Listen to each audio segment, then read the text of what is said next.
Good morning and welcome to Battle of the Books. This is our interview with the author. My name is Linda Harrison and I'm the Assistant Director for Education and Literacy with the Nashville Public Library. We are super excited to have our award-winning author, Ivy Noelle Weir. And her book, Anne of West Philly, which we're told is a modernized retelling of Anne of Green Gables. Welcome, Ivy. Thank you for having me. You're welcome. You're welcome. So when everyone found out that you were coming here, we got tons of questions about you, and we asked students and teachers and school librarians what were the things that they were most interested in. So it's a lot of questions out there. So we tried to narrow it down to the most important ones. So I think the first one that I'm really interested in is tell us a little bit about your background. Where are you from? Where did you grow up? And how did you get into writing? So I am from Philadelphia. And I grew up, I was really lucky. I had a mom who was an artist, a visual artist, and she put comics in my hands basically from the time I could walk. She made her own comics. And she really encouraged me and my brother to read comics and to read in general. She's a huge proponent of reading, read to me every single night. We went to the library all the time as a huge library kid. And I fell into writing. I don't even remember when I started. I was writing stories from the time I was a kid. Oh my goodness. And then I think it's funny because I did not actually go to college to study writing. I went to college to study photography. And then I became a public librarian. Oh, wow. Yep. I got my master's in library science. I worked as a public librarian for 5 years. Okay. And again, just surrounded by books, surrounded by reading. It was just more inspiration to keep writing. And when did it dawn on you that this is what I want to do? I want to be a writer. Do you remember the age, the moment that occurred for you? I feel like in high school, I really knew this is what I wanted to do. When I was helping my mom clear out her house, she moved, and I went to help her when I was in college. And I found that she had saved all of my short stories from high school. I had written over 600 pages of short stories as a teenager, which now that I'm an adult, I'm like, wow, I wish I could still do that. Still had the time.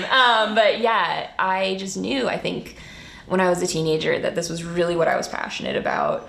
And I think photography for me was another kind of way of storytelling. Mm-hmm. And then comics has been this amazing blend of the visual and the prose writing to kind of combine them both. It feels like a really natural place to land. Okay.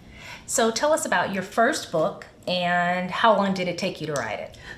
So my first book, it's kind of a story about luck in a way. I had been working on a novel and I didn't know what I was doing with it. And then I met my now best friend, Steens, who is the creator behind Heart of the City, which is syndicated nationally now. At the time, both of us were just little babies working in comic book stores, and we belonged to the same group for comic book store employees online. And I saw Steens' artwork, and I was like, wow, I love your art. I've been working on this novel. Did you want to try making a comic together, maybe?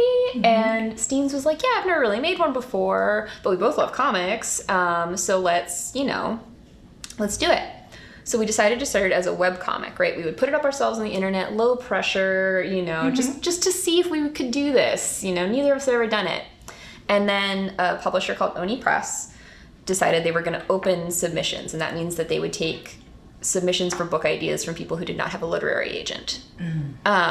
So we said, we'll send them our idea. They're not going to buy it, and then we'll just, what's the harm in it? And then they bought it. Oh, okay, exciting. And we had no idea what we were doing, and we suddenly had to write a 250-page graphic novel. So it was a lot of learning by immersion, but I think my background with reading a lot of comics, it just felt really natural to I already knew, how comics kind of flowed and worked.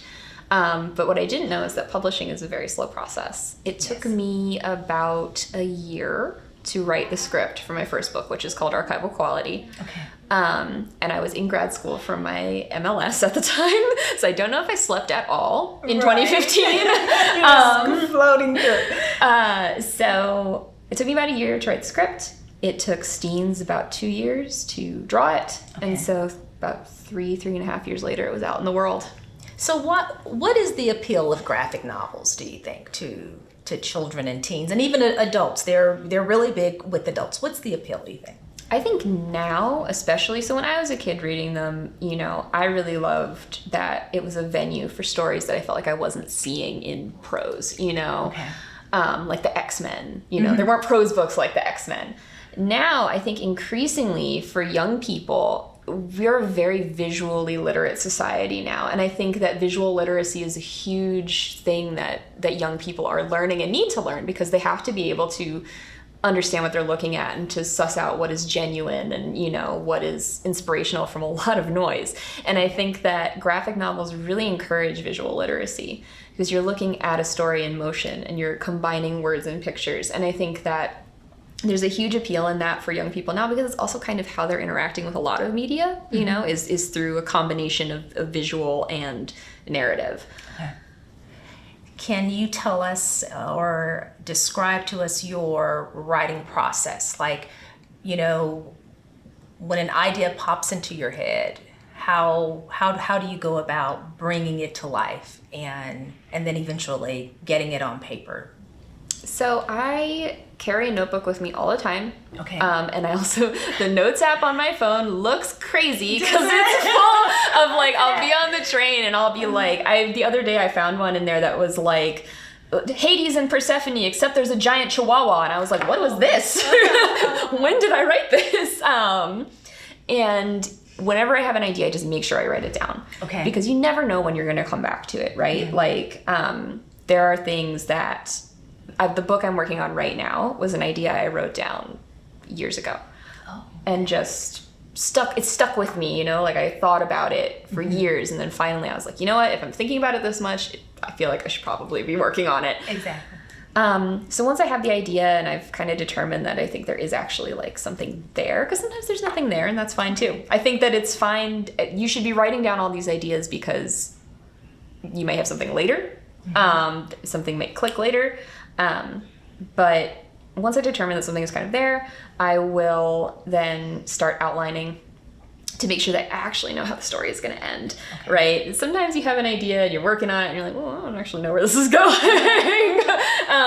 So I'll start outlining. I'll just write kind of stream of consciousness, like how is this going to beginning, middle, end? Okay. What are the major plot beats? What is going to, you know, be important in this? And then I start thinking about characters. Characters are a huge part of my writing process. I feel like a lot of my writing is really character driven. And so, you know, who are the characters in this story? And a lot of time I'll think of characters before I'll actually think of plot. Okay. And then once I have an outline, I really need someone else to read it. You know, when you're like writing is a very solitary art. And so having a group of people or friends that you trust who can give you that beta read and kind of be like, this doesn't make any sense, girl. This is important. I'm really lucky because my best friend Steens, who I made Archival Quality with, is now an editor. Okay. So I'll always be messaging them and be like, can you read this for me and give me some ideas? You know, I have a literary agent now and she's an amazing sounding board for things like that too.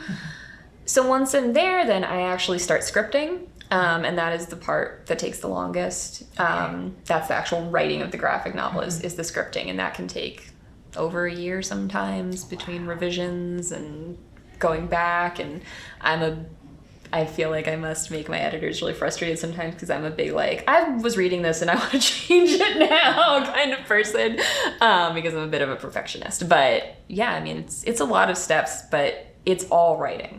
Okay. And I think everything is writing. You know, writing a grocery list to me can be writing. Just you have to put pen to paper every day. Oh wow. So what does your family think about you as an author and your friends? What, you know, are you like the rock star in the family? No. my family is very encouraging. My mom is, like I said, my mom was an artist, and she's just really excited to see me in a creative field succeeding and doing what I'm really passionate about, as she did. My brother is also a writer, so he's the person that I run things by all the time.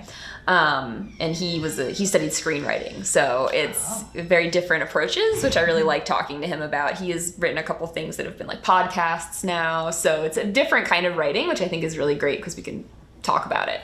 My friends are now mostly other comic creators. I always describe doing Comic-Cons as kind of like summer camp. Because you go and you see all your friends, and I'm not going to see you in 6 months at New York Comic Con, But, I'm really lucky that I have really supportive family and friends. My husband is incredibly supportive.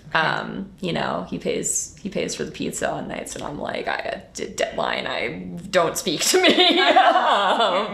So I've been lucky in that regard. Good. Are any of your characters based on real people?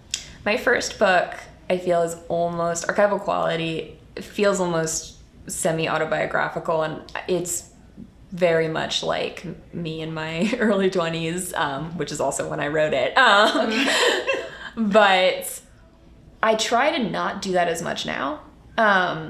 There are elements, so in The Secret Garden on 81st Street, which is my retelling of The Secret Garden, one of the characters struggles with panic disorder. I have panic disorder. Okay. And so it was a way for me to explore what that's like through somebody else, which can be really cathartic and feel really good, and you get to see sort of outside of yourself. But I think everybody that I know inspires me, there are definitely lines in Anne of West Philly that I was texting my friend and being like, hey, this is your dad joke, this is so you, it's, you kind of absorb everything and it all goes into your writing, I think. Okay. We know that we're living in a time now where intellectual freedom is under attack. And as a library, intellectual freedom is at the forefront of everything that we do, and we work earnestly to protect it. What are your thoughts on just the recent uprising in banning books and just overall censorship? What's your thought? As a writer and as a librarian, it's horrifying to me.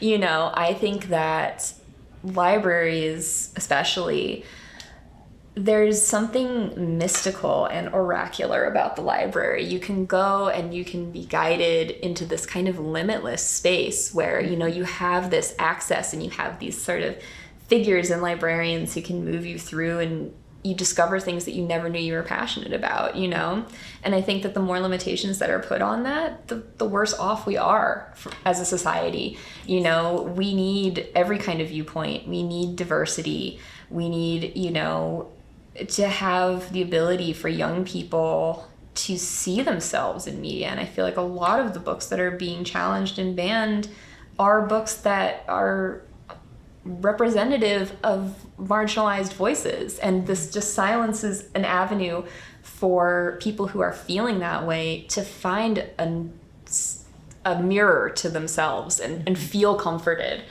I think that it deeply saddens me to see this. I agree.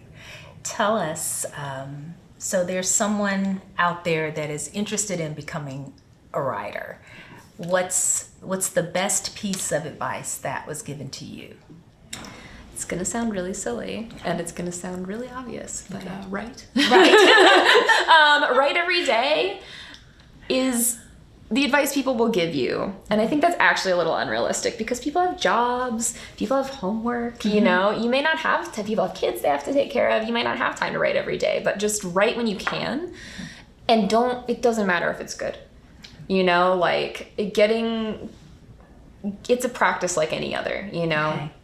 And so if you find time to write, for me, I still have a 9-to-5 job. I work in publishing. Okay. And I am always working on my books from 5 to 8 a.m. That's just when I get up and write. And that started during the year I was in grad school and also writing a book, but I just kept it because I found that I was really productive then. Okay. You know, find a time that works for you, find a time that makes sense for you, and find something that is inspiring that makes you want to do it. Like, it was really tough for me during COVID because I typically work a lot better if I can get out of my house, right? Like if I can go to a coffee shop or something, okay, and just kind of get that noise around me. I started listening to like YouTube videos of like fake coffee shops.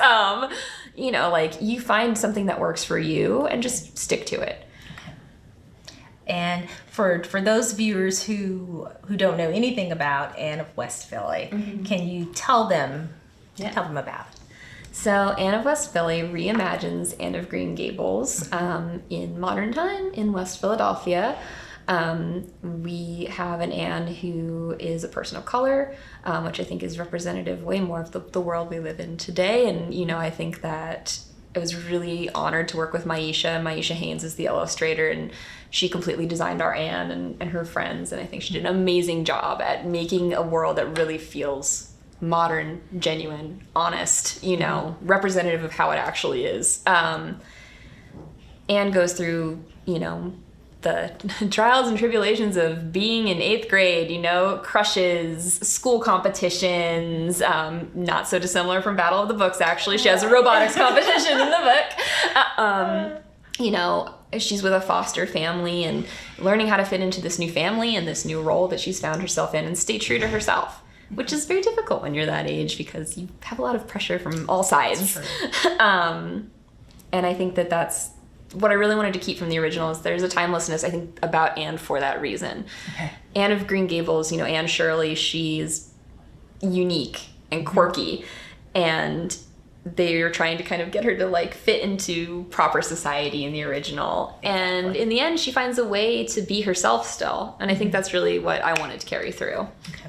Are you busy at work on your next project? I am. And are you keeping it close to you or no? I can say what it is. Okay, I have been given permission. Okay, well tell us what it's about. So my next book will be a retelling of A Little Princess. Oh my goodness. I'm very excited. It's set in Los Angeles. Okay. And I'm working with an amazing illustrator named Melanie Kim. Okay. And I think it's going to be really fun. We are bringing a lot of really cool elements into it that I think really build on the original text, and I'm super excited. Well, thank you. Thank you for, first of all, coming to Nashville to join us for Battle of the Books. Thank you for, you know, just your creativity. Thank you for your talent, and we wish you the best of luck, Miss Ivy. Thank you so much. You're welcome.